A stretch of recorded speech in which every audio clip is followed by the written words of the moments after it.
Your Grace, she's here. The maid's voice trembled as Duchess Arabella Whitmore slowly closed the book in her hands. Show her in. A few moments later, Lady Rosamond Vale entered the drawing room, wearing the brightest smile Arabella had seen in years. She deliberately lifted her left hand, allowing the magnificent engagement ring to catch the afternoon sunlight. Duke Edmund has asked me to become his Duchess, Rosamond announced proudly. Everyone expected Arabella to cry.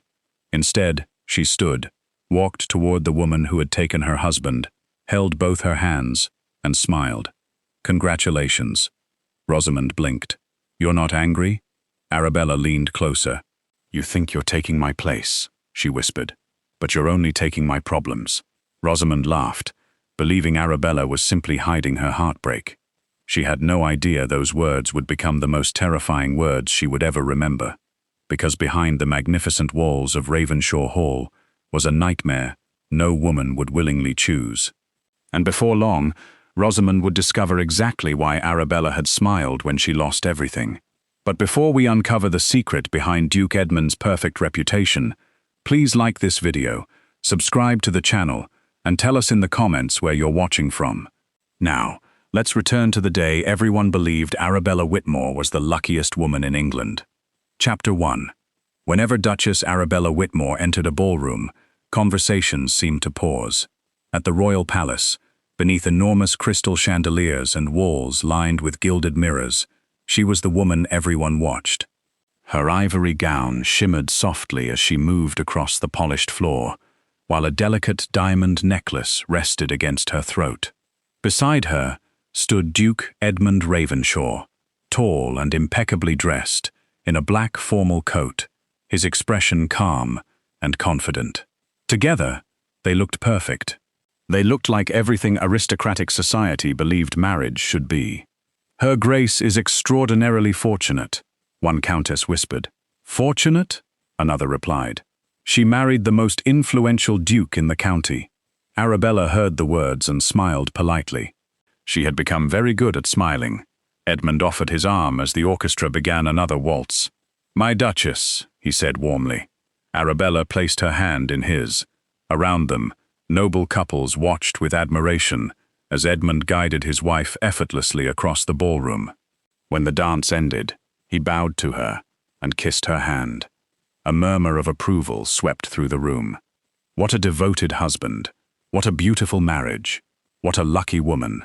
No one noticed that Arabella's fingers had tightened slightly around the edge of her glove. No one noticed the brief shadow that crossed her eyes, and no one could have imagined what awaited her once the carriage doors closed behind them. Ravenshaw Hall stood upon a vast stretch of countryside, its stone towers rising above carefully trimmed gardens and ancient trees. From the outside, it was magnificent. Inside, however, Arabella had begun noticing things that no ballroom could hide. The first was the servants. There had once been 3 footmen stationed in the west corridor. Now there were 2. The second housemaid, who had worked in the family laundry for nearly 20 years, had suddenly disappeared. When Arabella asked where she had gone, Mrs. Agnes Bell, the elderly housekeeper, hesitated. His Grace dismissed her. Your Grace. Why? Mrs. Bell lowered her eyes. I was not told. Arabella said nothing, but she remembered.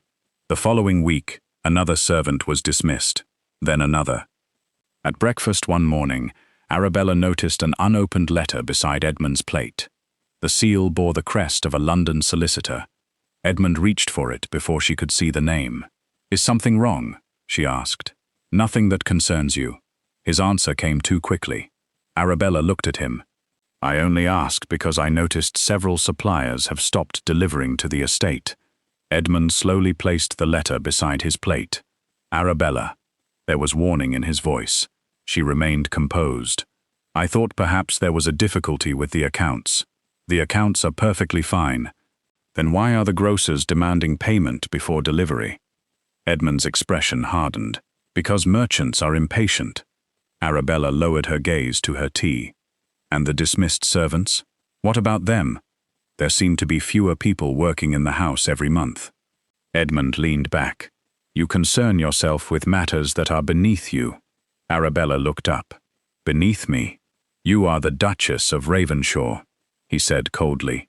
Your responsibility is to appear at the functions I require you to attend, entertain our guests, and represent this family properly. Financial matters belong to me. His words were perfectly reasonable.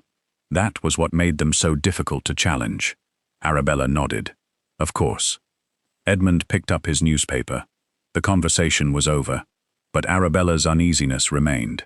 That afternoon, she walked through the estate gardens alone. The roses were beginning to bloom, and sunlight filtered gently through the ancient trees. Everything looked prosperous, beautiful, untouched. Yet Arabella could no longer ignore the small signs of decay hidden beneath the perfection. A carriage arrived carrying several crates of household supplies. The delivery man argued quietly with one of the footmen. Arabella slowed her steps. I told you, sir, His Grace has not settled the last 3 invoices. The footman glanced around nervously. Keep your voice down. I've been patient for months. Arabella stopped behind a stone archway. She listened in silence. The man eventually climbed back into his carriage and left with only half the goods he had brought. Arabella watched him disappear through the gates. For the first time, a frightening thought entered her mind. What if Ravenshaw Hall was not as wealthy as everyone believed? She immediately dismissed it. Edmund was a duke. His family had owned these lands for generations. The estate was worth a fortune. At least, that was what everyone believed. But that evening, when Edmund returned from London, 3 letters arrived with him. He read them in his study, one after another. His face grew darker with each page. Arabella happened to pass the partially open door and caught a glimpse of the final letter. Payment overdue. She stopped. Before she could read more, Edmund looked up. Their eyes met. His expression changed instantly. Why are you standing there? I was looking for you. I am busy. Arabella glanced toward the letters. Is everything all right? Edmund gathered them together. I told you not to concern yourself with financial matters. His voice was colder this time. Arabella nodded. I understand. She turned away. But as she walked down the corridor, she felt something inside her change. It was no longer simple curiosity. It was suspicion. Far from Ravenshaw Hall, another woman was thinking about Arabella. Lady Rosamond Vale sat beside her bedroom window, looking through the glass at the carriage returning from the evening's aristocratic gathering. She had seen Arabella at the palace. She had watched Edmund hold his wife's hand. She had admired the diamonds, the gowns, the title, the respect. Everything Arabella possessed seemed to belong to the life Rosamond secretly dreamed of. She imagined herself walking through those grand halls. She imagined servants bowing as she passed. She imagined wearing the Duchess's jewels. Most of all, she imagined Edmund looking at her the way he appeared to look at Arabella in public. Rosamond smiled faintly. She had no idea what happened behind the closed doors of Ravenshaw Hall. She only saw the life everyone else saw. And from where she stood, Arabella Whitmore had everything a woman could ever want. Arabella herself stood that same night before her bedroom window, staring into the darkness beyond the estate gates. Behind her, the magnificent room glowed beneath the soft light of candles. Ahead of her stretched a road she could not yet see clearly. For the first time, the walls of Ravenshaw Hall no longer felt like protection. They felt like bars. And somewhere beyond those walls, the truth about her husband's fortune was waiting to be discovered. Chapter 2. Rosamond Vale had spent most of her life believing that some women were simply born lucky. Arabella Whitmore was one of those women. From the first time Rosamond had visited Ravenshaw Hall as a girl, she had been captivated by everything surrounding the Duchess. The magnificent entrance, the endless corridors, the servants who appeared before anyone had to ask, the glittering jewels, and above all, the title, Duchess of Ravenshaw. Rosamond had watched Arabella move through those rooms with effortless grace, and secretly wondered what it would feel like to have everyone turn when she entered. She never thought of herself as a cruel woman. She simply believed Arabella did not understand how fortunate she was. That belief began to change when Duke Edmund Ravenshaw started paying her closer attention. It began innocently, a compliment at a garden luncheon, a longer conversation after dinner, a question about her opinions on estate affairs. "You understand these matters remarkably well," Edmund told her one afternoon. Rosamond smiled. "I only listen. Perhaps that is why I enjoy speaking with you." The words stayed with her long after she returned home. Soon, Edmund began telling her things he never should have shared with another woman. He spoke about his ambitions, his plans for expanding the Ravenshaw lands, his desire to increase the family's influence at court, and, eventually, he began speaking about Arabella. "She doesn't understand what this family needs anymore," he said one evening as they stood beneath the ancient oak trees. Rosamond hesitated. "Her Grace seems devoted to you." Edmund gave a quiet, humorless laugh. "She is devoted to appearances." Rosamond looked away. She did not want to hear anything that might make her think badly of Arabella. But Edmund continued, "She used to support everything I wanted.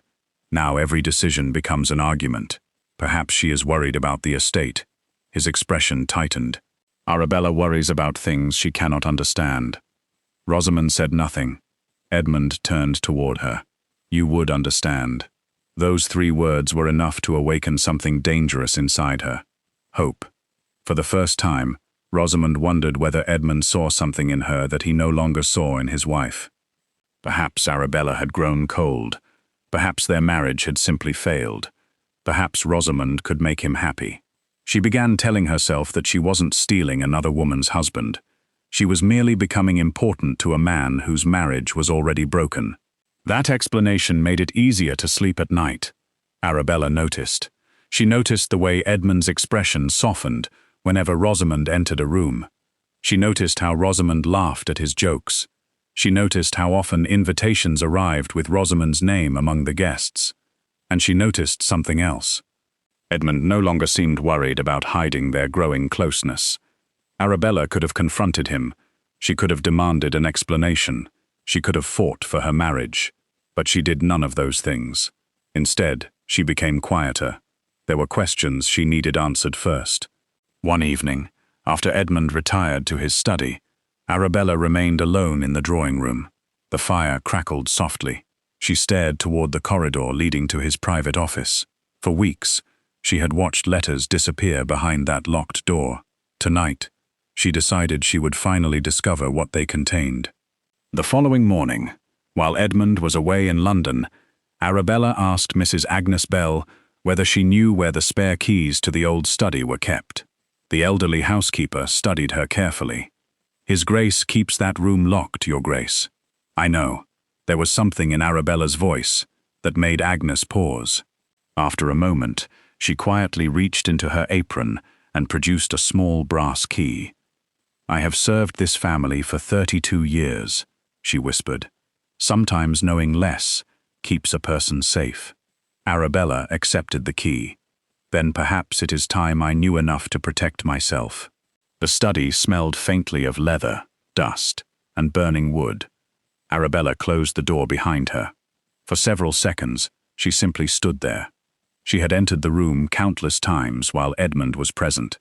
But alone, it felt entirely different. She opened the desk.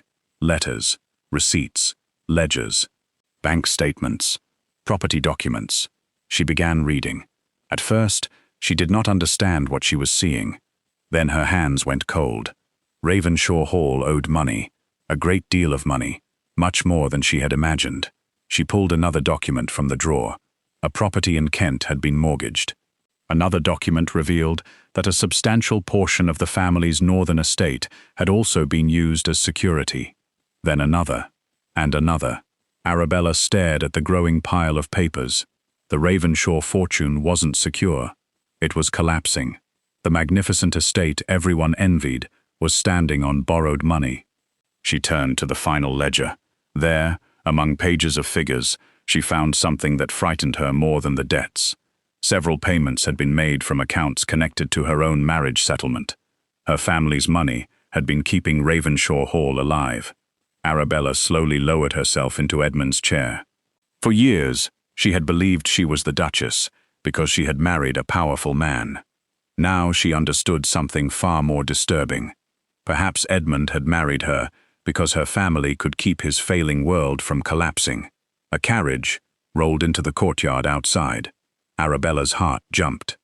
She quickly gathered the papers she had examined, returning everything exactly as she had found it. Before leaving, she looked once more at the documents. Then she locked the desk. She had entered the room believing she might discover an explanation for Edmund's strange behavior. Instead, she had discovered a secret capable of changing everything. And suddenly, Rosamond's growing closeness to Edmund looked very different. Arabella walked back toward her rooms, with one thought repeating in her mind. Rosamond did not know what she was walking toward, and Arabella was no longer certain whether she wanted to warn her. Chapter 3. Arabella waited until the household had fallen quiet before leaving Ravenshaw Hall. She wore a dark traveling cloak and kept her face partially hidden beneath its hood as her carriage passed through the estate gates.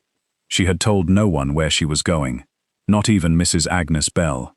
There was only one person she trusted enough to ask: Earl Theodore Woodcliff.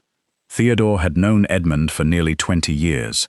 They had attended the same school, moved through the same aristocratic circles, and inherited their titles within the same decade.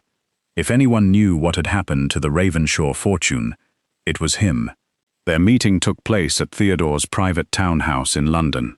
When Arabella entered his study, he was standing beside the fireplace with a glass untouched in his hand. He looked at her for a long moment. "You shouldn't have come here." Arabella removed her gloves. "I needed the truth." Theodore's expression hardened. "About Edmund?" She nodded. He sighed. "Then you need to understand something before I tell you anything. Once you know the truth, you may never be able to look at your husband the same way again." Arabella swallowed. "I already don't." Theodore gestured toward the chair. "Sit." She did.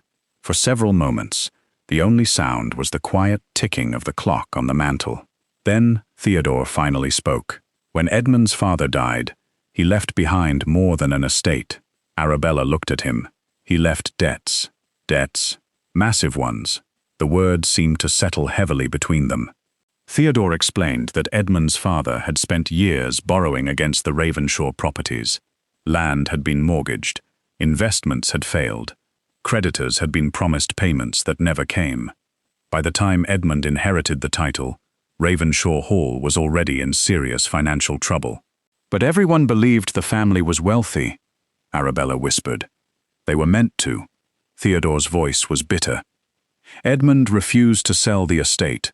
He refused to reduce his lifestyle. Instead, he maintained the appearance of wealth. Arabella remembered the grand dinners. The endless flowers, the expensive carriages, the glittering balls. All of it suddenly looked different. How? Theodore looked directly at her. "Your marriage settlement." Arabella went still. He continued gently. "Your family's money entered the Ravenshaw accounts shortly after your marriage. Over the years, it covered debts, interest payments, household expenses, even some of the estate's creditors." Arabella stared at him. "No, I wish I could tell you otherwise. No." Her voice broke. "Edmund loved me." Theodore said nothing. Arabella looked toward the window. She remembered their wedding day, the church bells, her father's proud smile, her mother's tears. Edmund waiting for her at the altar, promising that she would never regret becoming his wife. She had believed him. She had loved him. She had defended him when society criticized him. She had sacrificed her own comfort whenever the estate needed money. And all this time, her fortune had been keeping his title alive. Theodore's voice softened. "I don't believe everything between you was necessarily false." Arabella looked at him. But Edmund knew exactly what he needed when he married you." The room suddenly felt unbearably cold. Arabella lowered her eyes. "So I wasn't the woman he chose. You were also the fortune he needed." The words hurt more than she expected. She pressed her fingers together, trying to keep them from trembling. Then Theodore reached for another document on his desk. "There is something else." Arabella looked up. What? He placed the paper before her. This concerns your remaining Whitmore inheritance. She read the first few lines. Her heart began to pound. Edmund had been making inquiries about the structure of her family's remaining assets. He had apparently been exploring ways to gain greater control over the inheritance she would eventually receive. Arabella's face went pale. He never told me. He wouldn't. Why? Because if you knew what he was planning, you might protect it. Silence.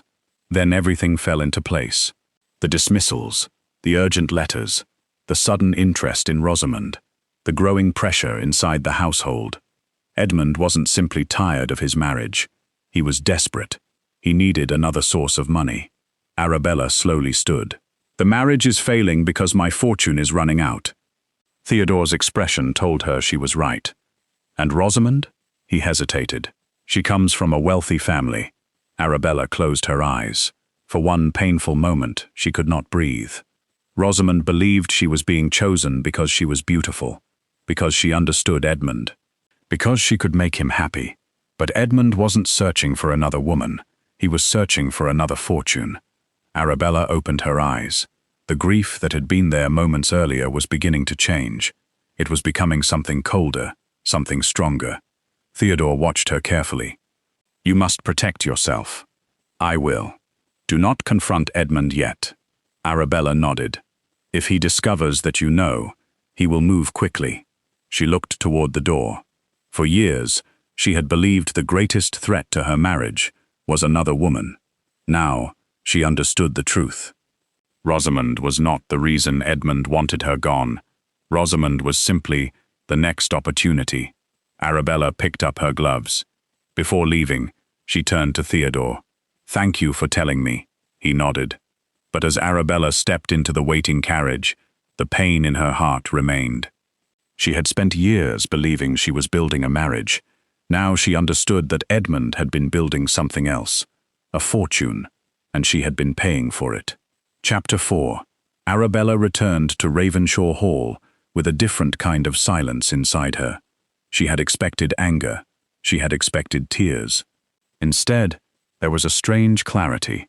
For the first time since her marriage, she understood that waiting for Edmund to change would accomplish nothing. If he intended to take everything from her, she would not make it easy. But she would not confront him either. Not yet. She would prepare, quietly, carefully, and without giving him the slightest reason to suspect that she knew the truth. The next morning, Arabella summoned her personal solicitor under the pretense of discussing a charitable donation. Behind closed doors, she gave him precise instructions. Whatever remained of her personal inheritance was to be moved into accounts Edmund could not access. Her marriage settlement was reviewed. Every clause was examined. Every protection she had once ignored because she had trusted her husband was now studied with painful attention. By the end of the week, Arabella had secured what little remained of her independent fortune. It wasn't enough to maintain Ravenshaw Hall. But it was enough to give her a beginning, and that was all she needed. She also began copying documents. Late at night, when the household slept, she returned to the papers she had discovered in Edmund's study. She copied mortgage numbers, creditor names, property records, outstanding debts. She memorized figures until they became impossible to forget. Then she returned every document exactly where she had found it. No one noticed, or so she believed. There was one person who knew something had changed. Mrs. Agnes Bell. The elderly housekeeper had served the Ravenshaw family for more than 3 decades. She had seen Edmund grow from a young heir into the powerful Duke society admired. She had also seen the things nobody else saw. One rainy afternoon, Arabella found her in the linen room, sorting household inventories. "Mrs. Bell?" The old woman looked up. "Yes, Your Grace?" Arabella closed the door behind her. "I need to ask you something." Mrs. Bell waited. "How long have the Ravenshaws been struggling financially?" The housekeeper's hands stopped moving. For a moment, she said nothing. Then she sighed. "Longer than you've been married." Arabella's heart tightened. Mrs. Bell lowered her voice. "Your Grace, I have watched His Grace dismiss good servants, because their wages were too high. I've watched suppliers come to the servants' entrance, asking when they would be paid. I've watched him promise men their money was coming, when he knew perfectly well it wasn't. Arabella listened without interrupting. Why didn't anyone tell me? Because His Grace made certain nobody did. Mrs. Bell's eyes softened. And because most people feared losing their positions. Arabella looked toward the window. How long have you known? Long enough to know that whatever you do next, Your Grace, you must do it carefully. Arabella turned back to her. I intend to. The old housekeeper studied her face. For the first time, she saw something different in the Duchess. Not fear. Resolve. Mrs. Bell nodded slowly. Then you won't be doing it alone. A few days later, Arabella began spending time in the sewing room. At first, Edmund barely noticed. She told him she had taken an interest in embroidery, mild, dismissively. If it keeps you occupied. That was exactly the response she wanted. The estate's seamstress, Mrs. Clark, patiently taught Arabella how to work delicate patterns into linen. Arabella's first attempts were imperfect. Her stitches were uneven. Her fingers pricked repeatedly against the needle. But she continued. Soon she began experimenting with designs of her own. Floral borders, fine vines, intricate patterns inspired by the gardens surrounding Ravenshaw Hall. There was something peaceful about the work, something honest. A thread moved through fabric because she guided it. A pattern became beautiful because she had created it. No title was required. No husband was required. No one could tell her that she had failed. And gradually, an idea began forming. If Edmund took away her position, she would create another one. If he took the house, she would build another. If he took the name she had spent years protecting, she would make a name of her own. She began keeping sketches hidden inside a locked drawer. She wrote down the names of textile merchants in London. She studied the prices of fabrics. She asked Mrs. Clark where the finest embroidery was sold. What had begun as a quiet hobby was becoming preparation for a future Arabella had never imagined she would need. Meanwhile, Edmund saw none of it. He saw a wife who had stopped questioning him. A wife who no longer asked about the letters on his desk. A wife who no longer challenged his absences. A wife who spent her afternoons quietly sewing. He believed she had surrendered. One evening, he entered the drawing room and found Arabella working beside the fire. You've become very quiet, he remarked. Arabella looked up with a gentle smile. I suppose I've learned not every thought needs to be spoken. Edmund studied her. Then he smiled, a satisfied smile. He believed he had finally broken her resistance. I knew you would eventually understand. Arabella lowered her eyes to the embroidery in her hands. Yes, she said softly, but she did not mean what he thought she meant. Rosamond noticed the change as well.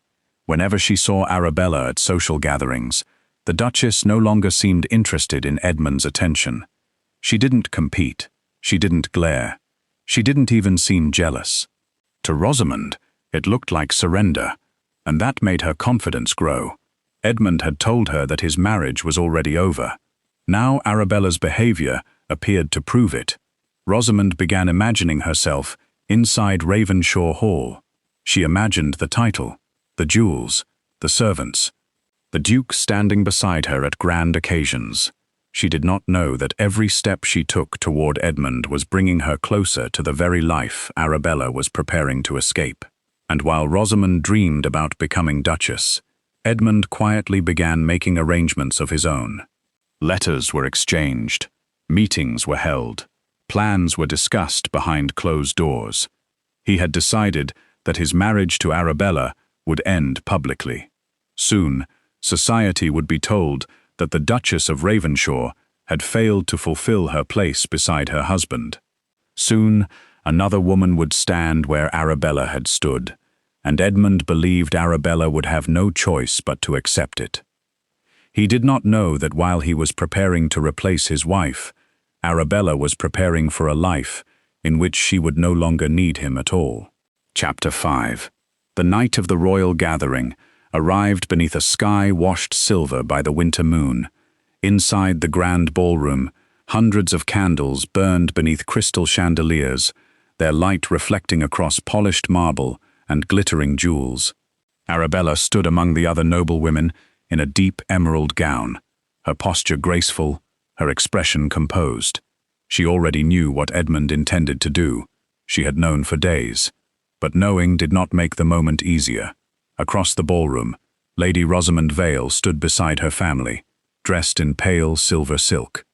She looked radiant, excited, certain that tonight would change her life. The orchestra fell silent. Duke Edmund Ravenshaw stepped forward. "My lords and ladies," he announced, his voice carrying across the room, "I have an important matter to share." The conversation stopped. Arabella remained perfectly still. Edmund looked toward her. "My marriage to Duchess Arabella has reached its natural conclusion." A wave of whispers swept through the ballroom. Someone gasped. Another woman covered her mouth. Edmund continued. "After considerable thought, we have agreed to separate. I intend to begin a new chapter of my life with Lady Rosamond Vale." Every eye turned toward Rosamond. She lowered her gaze modestly, though the smile at the corner of her mouth betrayed her happiness.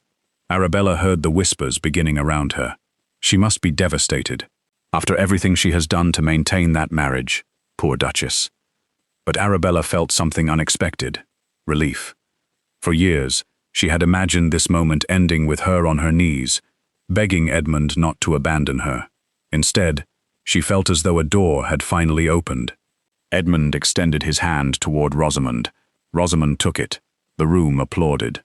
Then Arabella began walking toward them. The applause faded. Everyone expected a confrontation. Perhaps a slap, perhaps tears, perhaps one final desperate attempt to save her marriage. Arabella stopped before Rosamond. She smiled. "Congratulations." Rosamond stared at her. "You're not angry?" Arabella gently reached for her hand. "No." She stepped closer. Then, so quietly that only Rosamond could hear, she whispered, "You think you're taking my place." Arabella paused. "But you're only taking my problems." Rosamond's smile disappeared. "What does that mean?" Arabella released her hand. "One day, you'll understand." Then she turned away. Edmund's face tightened. "Arabella." She stopped. "You will leave Ravenshaw Hall tomorrow morning." The ballroom fell silent again. Arabella looked back at him. "All right." Edmund seemed almost surprised. "You have no argument?" "No." "You aren't going to fight?"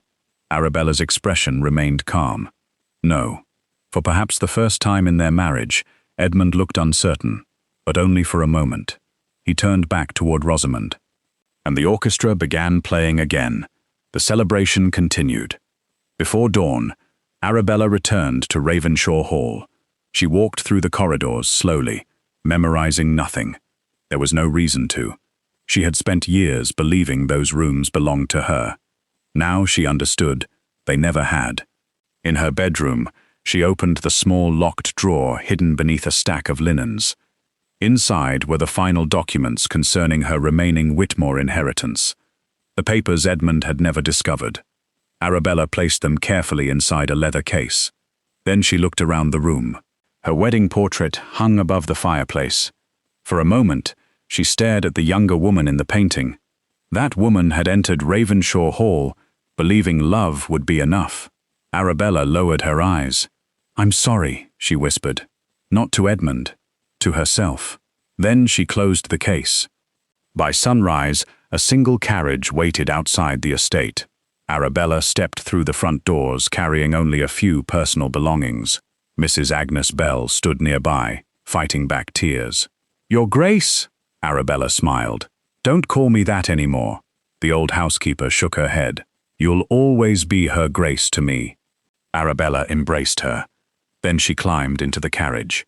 As the wheels began turning, she looked back at Ravenshaw Hall one final time. The towers caught the morning light. The windows glittered. From a distance, it still looked like the most beautiful home in England. But Arabella knew better. She turned away.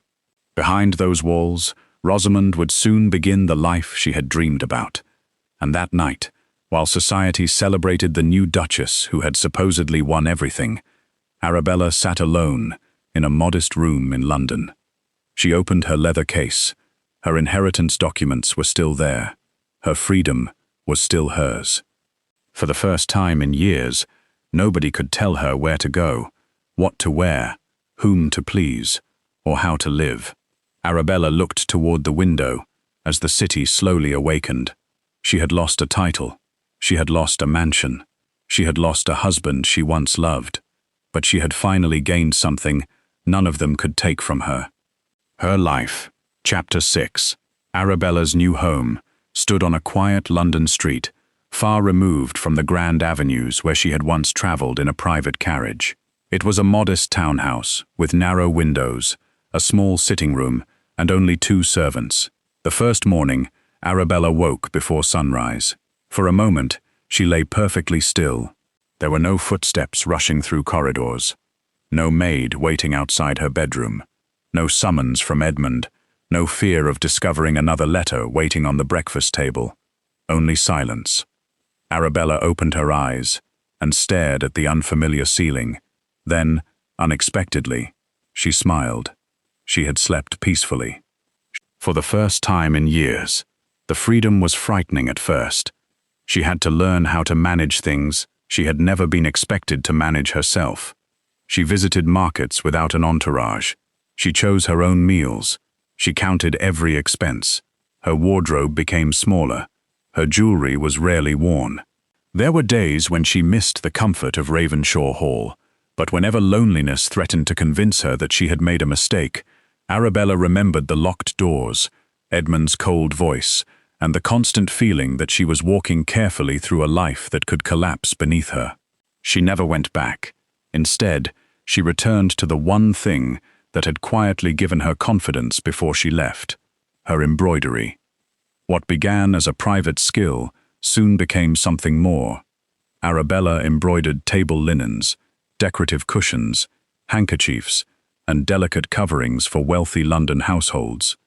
Her work was different from the mass-produced pieces aristocratic families had become accustomed to.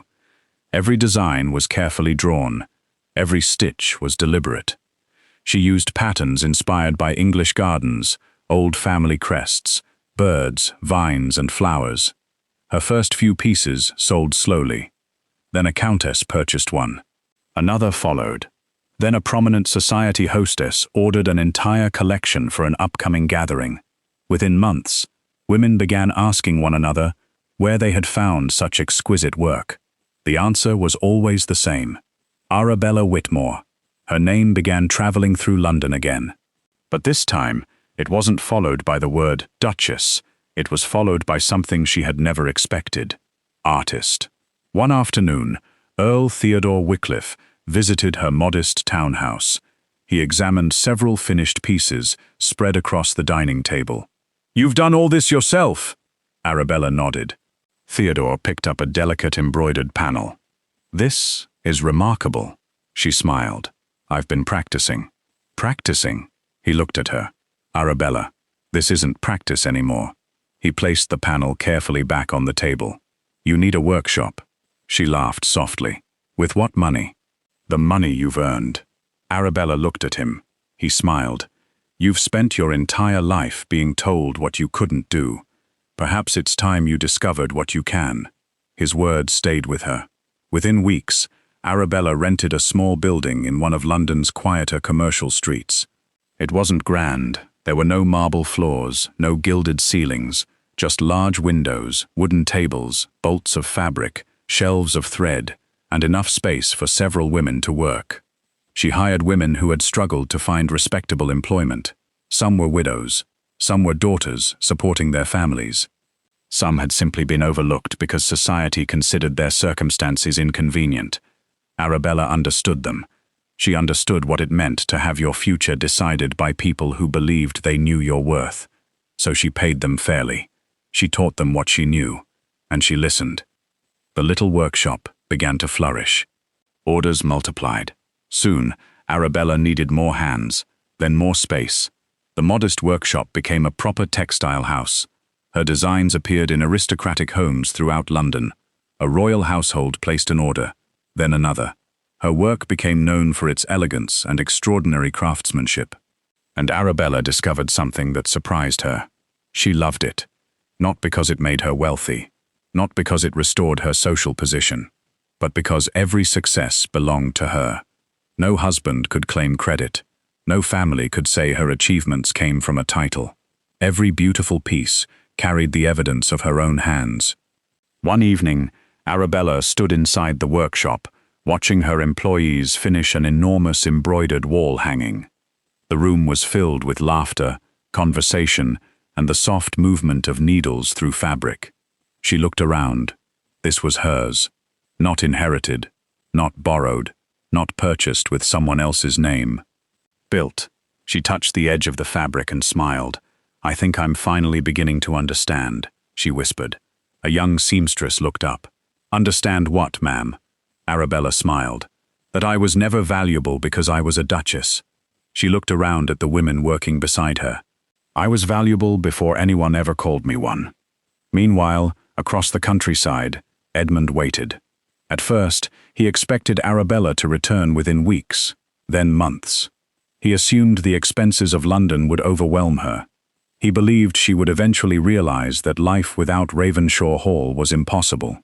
Whenever her name appeared in conversation, Edmund dismissed it. "She'll come back."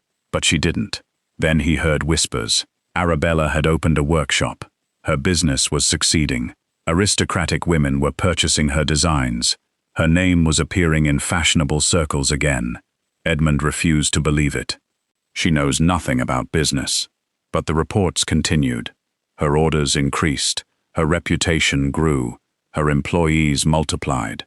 And every time Edmund expected Arabella to fail, she became stronger. Meanwhile, Ravenshaw Hall grew quieter. The servants became fewer. The bills became more urgent. The creditors became less patient. But Edmund still believed his former duchess would eventually come crawling back. He had not yet understood the most important thing. Arabella had not left Ravenshaw Hall because she had nowhere else to go. She had left because she finally discovered she could go somewhere better, and she had no intention of returning. Chapter 7. For Rosamund Vale, becoming Duchess of Ravenshaw felt like stepping into a dream. On the morning of her wedding, the bells of the village church rang for nearly an hour. Carriages filled the road leading to Ravenshaw Hall. Flowers covered the entrance. Servants stood in perfect rows as Rosamund descended from her carriage, wearing a magnificent ivory gown, embroidered with silver thread. When she entered the ballroom beside Edmund, every eye turned toward her. Her Grace. The words sent a thrill through her. Her Grace. She had imagined hearing them since she was a girl. That evening, the finest families in the county gathered beneath the chandeliers to celebrate the new duchess. Rosamund smiled through dinner. She danced. She accepted congratulations. She admired the jewels Edmund had given her. For the first time, she believed the life she had envied from a distance was finally hers. And somewhere in London, she imagined, Arabella was watching from a much smaller world. Rosamund felt almost sorry for her. She believed Arabella had simply failed to appreciate what she had possessed. Rosamund would be different. She would make Edmund happy. She would be the duchess he deserved. For several weeks, everything seemed perfect. Then the first bill arrived. It was delivered during breakfast. Rosamund glanced at the envelope and handed it to Edmund. Another household account. Edmund barely looked at it. Leave it. A few days later, another arrived. Then another. Soon, letters began appearing almost every morning. Some carried the names of suppliers Rosamund recognized. Others came from London banks. One afternoon, the head gardener approached her hesitantly. "Your Grace, I apologize for disturbing you." "What is it?" "There are several men asking about payment." "Payment for what?" "The wages." Rosamund frowned. "I thought the household accounts were settled." The gardener looked uncomfortable. "They haven't been paid in full for some time." Rosamund stared at him. "How long?" He hesitated. "Nearly 2 months." That evening, she confronted Edmund. "Why haven't the servants received their full wages?" Edmund looked up from his papers. "Who told you that?" "It doesn't matter who told me. It matters very much." Rosamund felt the first sting of irritation. I am the Duchess of Ravenshaw. I should know if the people working in this house are being paid. Edmund leaned back. You're worrying about things you don't understand. The words struck her. They were strangely familiar. She had heard them before. From Arabella. No, not from Arabella. From Edmund. Rosamond dismissed the thought. Then explain it to me. There is nothing to explain. But there clearly was. The next morning, Rosamond visited the estate office herself. She asked the steward to show her the property records. At first, he resisted. Then, he saw her expression. Reluctantly, he brought out the ledgers. Rosamond began reading. The smile slowly disappeared from her face. One property had been mortgaged, then another. A third estate was listed as security against an enormous loan. She turned another page. The northern lands were also encumbered. Rosamond stared at the figures. How much does Ravenshaw actually own? The steward lowered his eyes. Your Grace, how much? He swallowed. Less than people believe. The room seemed to tilt. Rosamond remembered Arabella, the calm smile, the strange words whispered in the ballroom. You think you're taking my place, but you're only taking my problems. Rosamond had thought it was bitterness. Now the words sounded different. She closed the ledger. That evening, she went directly to Edmund. He was standing beside the fireplace when she entered. Why didn't you tell me? He looked at her. Tell you what? That Ravenshaw Hall is drowning in debt. His face hardened. Who has been filling your head with nonsense? I saw the records. You had no right to examine them. I am your wife. You are the Duchess. Then perhaps I have the right to know what I have inherited. Edmund stepped closer. You have inherited nothing that requires your interference. Rosamond stared at him. You said this estate was secure. It is. The properties are mortgaged. Temporarily. The servants aren't being paid. They will be. And the creditors. Edmund's jaw tightened. Enough. Rosamond fell silent. She had never seen him like this. Not the charming Duke who had once whispered that she understood him better than anyone. Not the elegant man who had made her believe she could save him. This man was cold, impatient, threatening. Then Edmund's expression changed. His voice softened. There is one way to settle everything. Rosamond watched him carefully. He crossed the room and placed several documents on the desk. Your marriage settlement. Her heart sank. What about it? If a portion were transferred into the Ravenshaw accounts, we could stabilize the estate. Rosamond stared at the papers. You want my family's money. I want to protect our home. He smiled. The smile she had once adored. But now it felt different. You're my wife, Rosamond. Surely you want to help me. She looked down at the documents. Her hand hovered over the pen. Then she remembered the servants who had waited for their wages, the unpaid suppliers, the mortgaged properties, and suddenly, another woman's face appeared in her mind. Arabella. Rosamond slowly withdrew her hand. I need time to think. Edmund's smile vanished.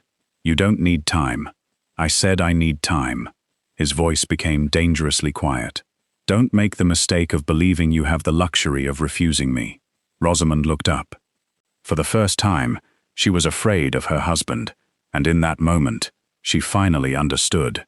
Arabella had not walked away from a magnificent life.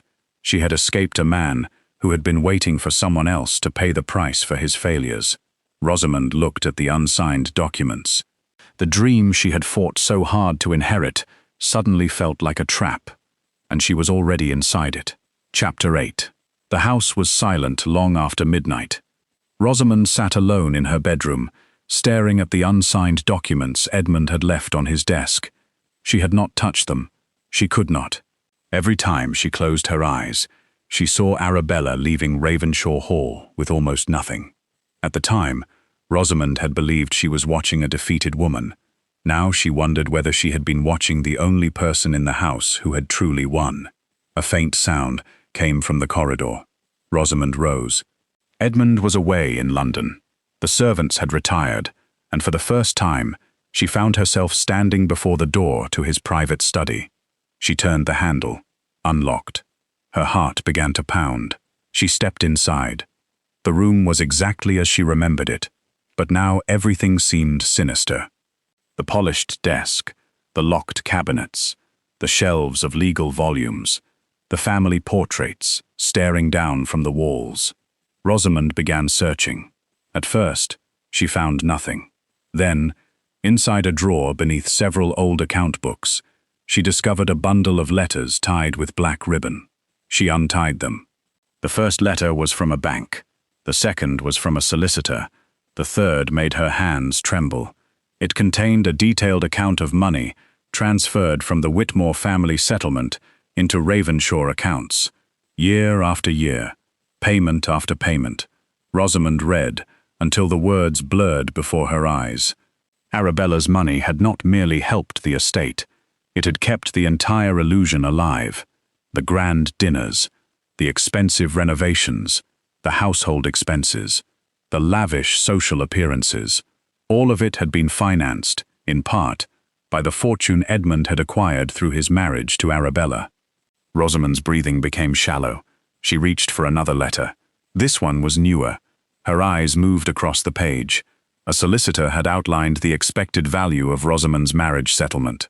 There were notes beside it: possible transfer, estate stabilization, debt repayment, Ravenshaw recovery. Rosamond slowly lowered the letter. He had planned this. Before Arabella had even left. Before Rosamond had become Duchess. Before she had walked through the doors of Ravenshaw Hall, believing she had finally found happiness. Edmund had already been counting her money, her family's fortune, her inheritance, her value. Not her heart, not her devotion, not her love, her money. Rosamond pressed a hand against her mouth. No, the word escaped as a whisper. She searched deeper. Another document revealed something even worse. Edmund had described the future transfer of Rosamond's settlement as essential to preserving his position. Essential. Not his marriage, not his happiness, his position, his title, his estate, his reputation. Rosamond's eyes filled with tears. She suddenly remembered every conversation they had ever shared, every compliment, every time he told her she understood him, every time he complained about Arabella. Every time he said she could make him happy, she had believed those words were about her. Now she understood. He had simply been looking at another source of rescue. Rosamond sank slowly into the chair behind the desk, and then she remembered Arabella's face on the night Edmund announced their separation. There had been no tears, no pleading, no anger, only that strange, almost peaceful smile, and those terrible words. "You think you're taking my place, but you're only taking my problems." Rosamond closed her eyes. A tear slipped down her cheek. Oh, Arabella. She finally understood. Arabella had not lost Edmund that night. She had escaped him. The next morning, Rosamond left Ravenshaw Hall alone. She did not tell Edmund where she was going. She travelled to London, with the documents hidden beneath her cloak. Arabella's workshop was nothing like Ravenshaw Hall. It was warm, lively. Women moved between tables carrying fabric and thread. There was laughter, conversation, the gentle rhythm of work. Rosamond stood at the entrance feeling strangely ashamed. Then Arabella appeared. She stopped when she saw her. For several seconds, neither woman spoke. Rosamond expected anger, perhaps contempt. She deserved both. Instead, Arabella simply said, "Come inside." Rosamond followed her. They sat together in a quiet room at the back of the workshop. Rosamond placed the documents on the table. "I found these." Arabella looked down, and she recognized the papers immediately. "He planned to take my settlement," Rosamond whispered. Arabella nodded. "He planned to use my family's money to save the estate." "Yes," Rosamond's voice broke. "He never loved me." Arabella did not answer immediately. Instead, she reached across the table and gently closed Rosamond's hand around the documents. "I don't know what he felt for you." Rosamond looked at her through tear-filled eyes. "But I know what he did." Silence filled the room. Then Rosamond whispered the words she had carried with her all night. "I thought I was taking your life." Arabella's expression softened. "You were taking the part I had already fought to escape."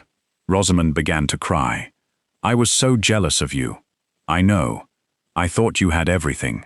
So did I." Rosamond looked at her in surprise. Arabella smiled sadly. "That is the cruelest part, isn't it? We were both looking at each other's lives and believing the other woman was happier." Rosamond wiped her tears. "I don't know what to do." Arabella leaned back. "You have a choice now." "What choice?" "You can continue protecting him." Arabella looked toward the workshop outside. "Or you can protect yourself." Rosamond stared at her. For the first time, there was no Duchess and no replacement woman sitting across from one another. There were simply two women who had finally discovered the same truth. Edmund had never intended for either of them to be free, but now they knew, and that knowledge changed everything. Chapter 9. For the first time since becoming Duchess of Ravenshaw, Rosamond knew exactly what she had to do. She could not save Edmund. She could not save the marriage she had once dreamed of, but she could save herself, and she could make certain he never destroyed another family with the same deception. The following morning, Rosamond returned to London and placed every document she had discovered before Arabella. Earl Theodore Wycliffe joined them soon after, but Theodore was not alone.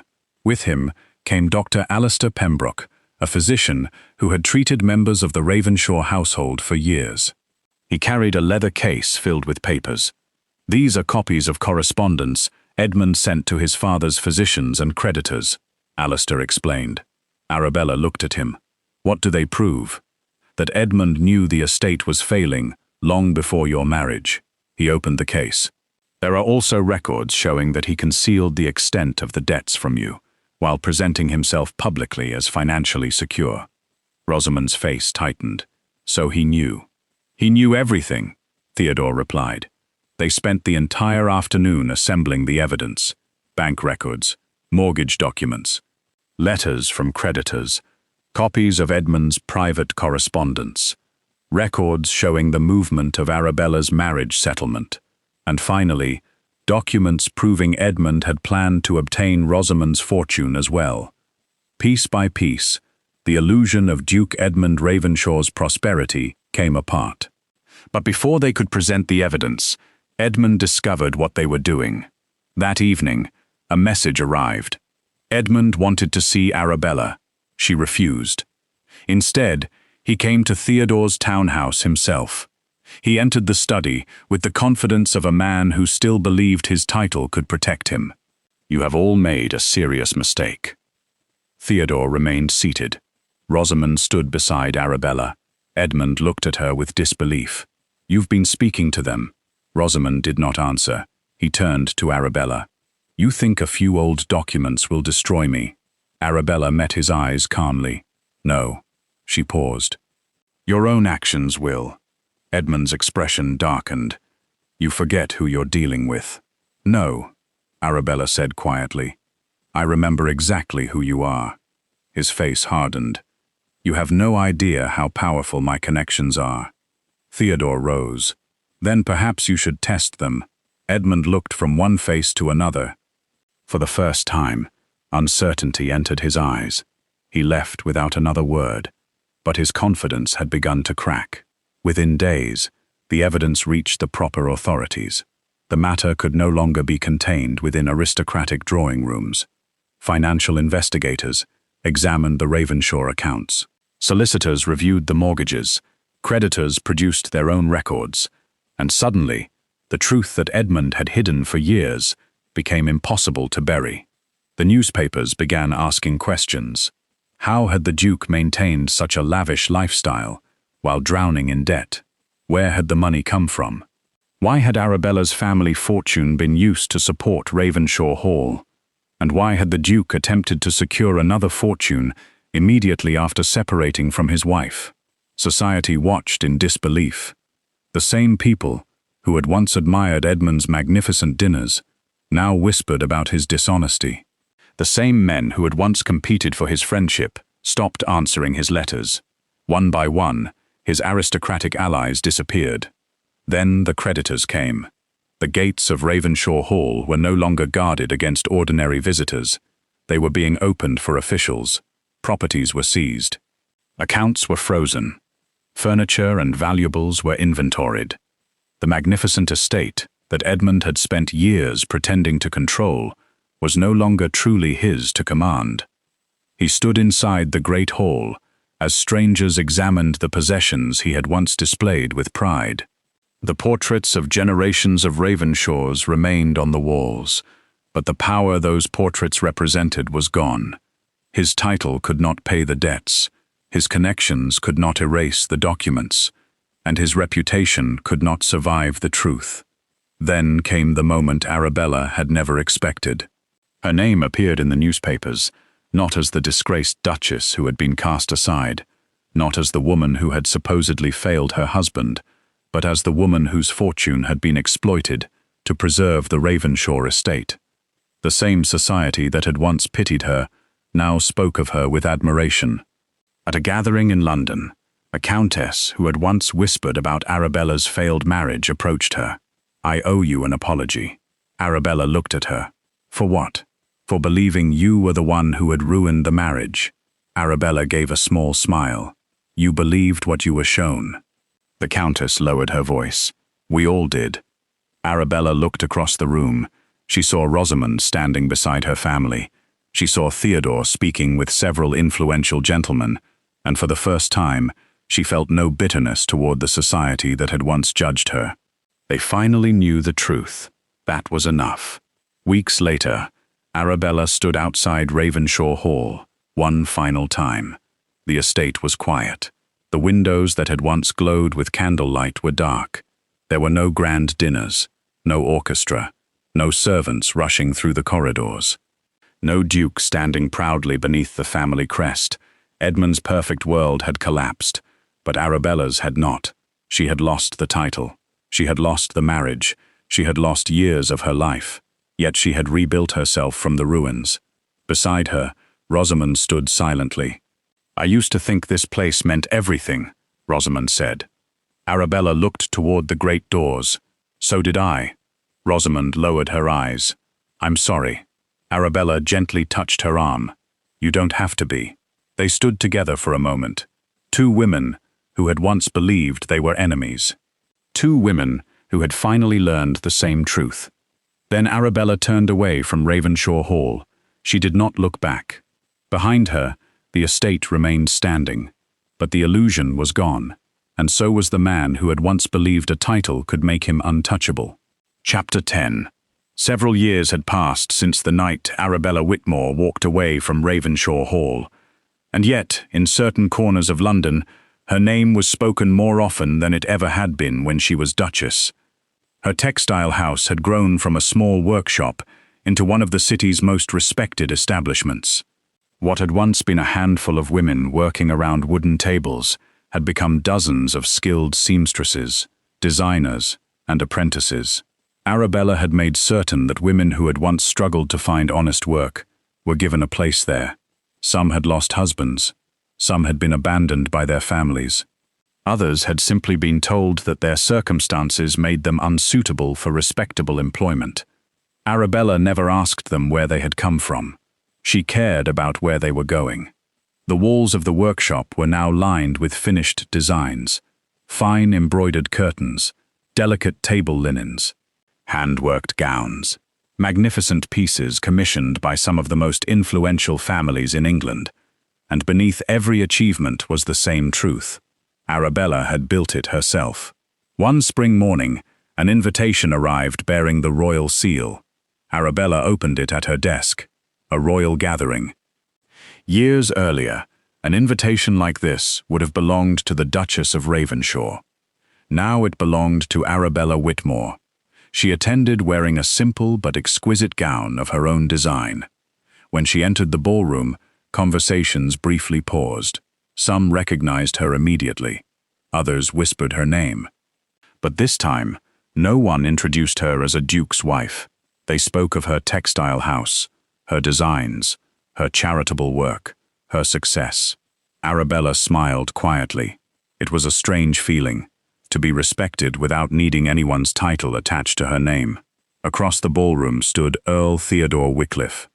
He approached with the familiar warmth she had come to trust. "You look as though you're enjoying yourself." "I am." "That is new." Arabella laughed. Their friendship had grown stronger over the years. There was affection between them, certainly.